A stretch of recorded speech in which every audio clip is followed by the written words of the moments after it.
Bonjour à tous, je suis Antoine. Gabriel, tu sais quoi?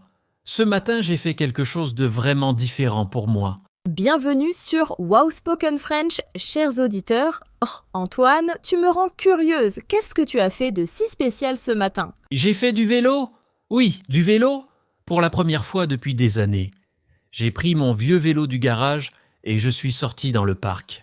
Ah, c'est génial. Moi, je fais du vélo tous les week-ends. C'est mon activité préférée pour rester en forme. Mais dis-moi, pourquoi maintenant? Qu'est-ce qui t'a motivé?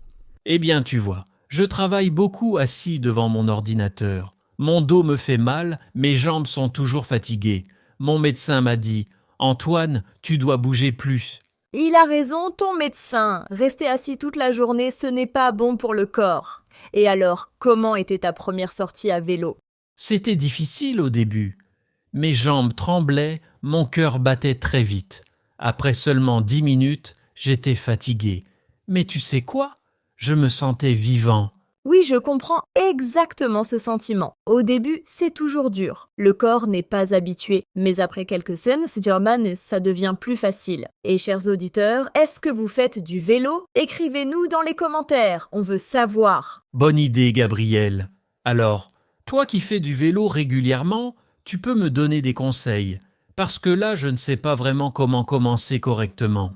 Bien sûr, premièrement, commence doucement. Ne fais pas 2 heures le premier jour. 20 ou 30 minutes, c'est parfait pour commencer. Ton corps a besoin de temps pour s'adapter. D'accord, 20 minutes. C'est exactement ce que j'ai fait ce matin. Mais après, j'avais très mal aux jambes. C'est normal? Oui, c'est tout à fait normal. Tes muscles travaillent d'une nouvelle façon. Demain, tu auras peut-être encore plus mal. On appelle ça les courbatures. Mais ne t'inquiète pas, ça passe après quelques jours. Les courbatures? Oui, je connais ce mot maintenant. Et pour le vélo lui-même, il y a des choses importantes à vérifier? Absolument. Vérifie toujours tes pneus. Ils doivent être bien gonflés. Vérifie aussi tes freins. C'est très important pour ta sécurité. Et n'oublie pas de mettre un casque. Un casque, oui. Ma femme m'a dit la même chose. Elle a insisté. Antoine, tu dois porter un casque. Au début, je trouvais ça bizarre, mais maintenant je comprends. C'est pour ma sécurité. Ta femme a raison. Un casque peut sauver ta vie en cas d'accident. Et parlons aussi des vêtements. Que portais-tu ce matin? Eh bien, j'ai mis un vieux t-shirt et un short. C'est bon? C'est un bon début, mais si tu continues à faire du vélo régulièrement, tu peux acheter des vêtements spéciaux. Ils sont plus confortables et ils permettent à ta peau de respirer mieux. Des vêtements spéciaux pour le vélo? Je ne savais pas que ça existait. Mais dis-moi, où est-ce que tu fais du vélo? Dans la rue? Dans un parc? Moi, je préfère les pistes cyclables dans les parcs.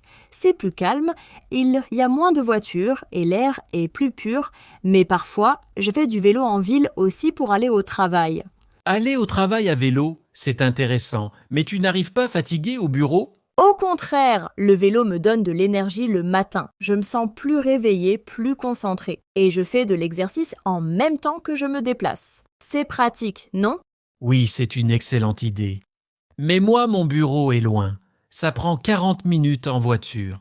À vélo, ce serait beaucoup trop long. Je comprends. Dans ce cas, tu peux faire du vélo le week-end ou le soir après le travail. L'important, c'est de le faire régulièrement. 2 ou 3 fois par semaine, c'est déjà très bien. 2 ou 3 fois par semaine.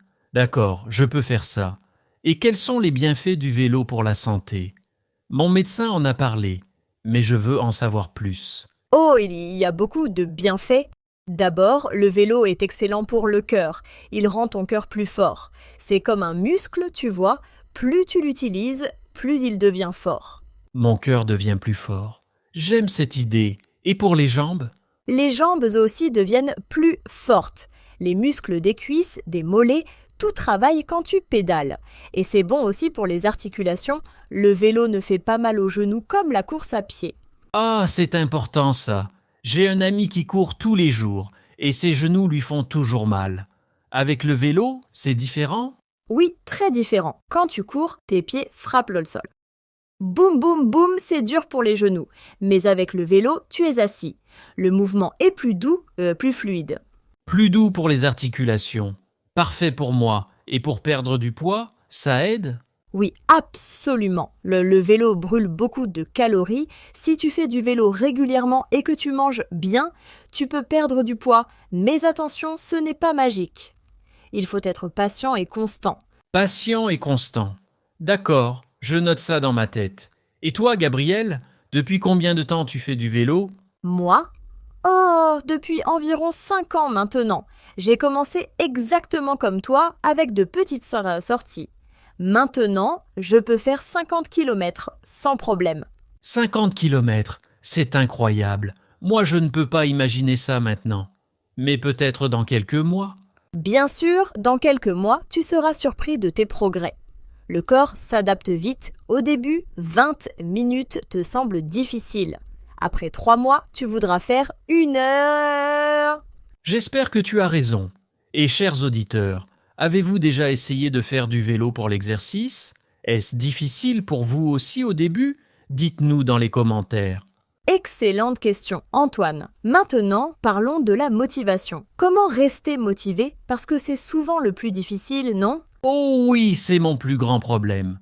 Commencer quelque chose, c'est facile, mais continuer après 2 semaines, quand la nouveauté disparaît, c'est dur. Je te comprends. Moi, j'ai trouvé une solution. Je fais du vélo avec une amie.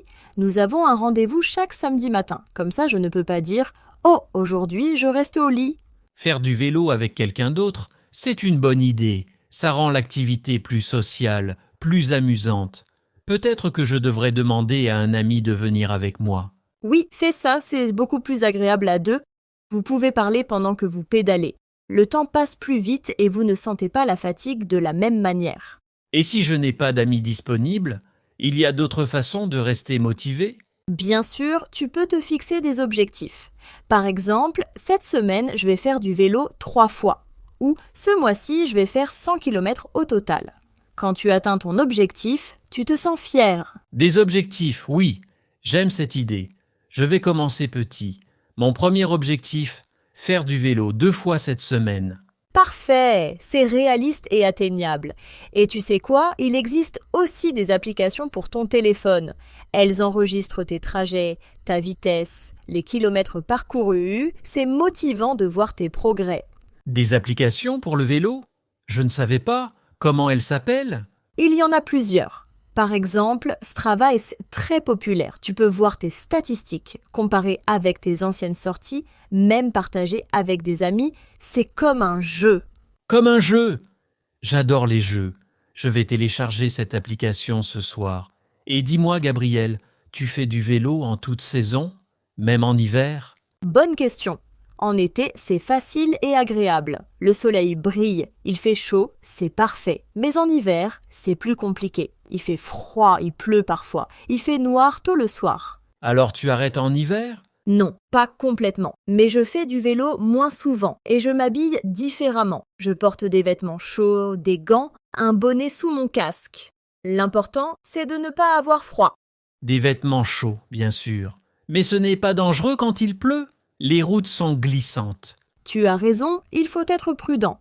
Quand il pleut beaucoup, je ne sors pas. La sécurité passe avant tout. Mais une petite pluie légère, ce n'est pas un problème. Il faut juste rouler plus doucement.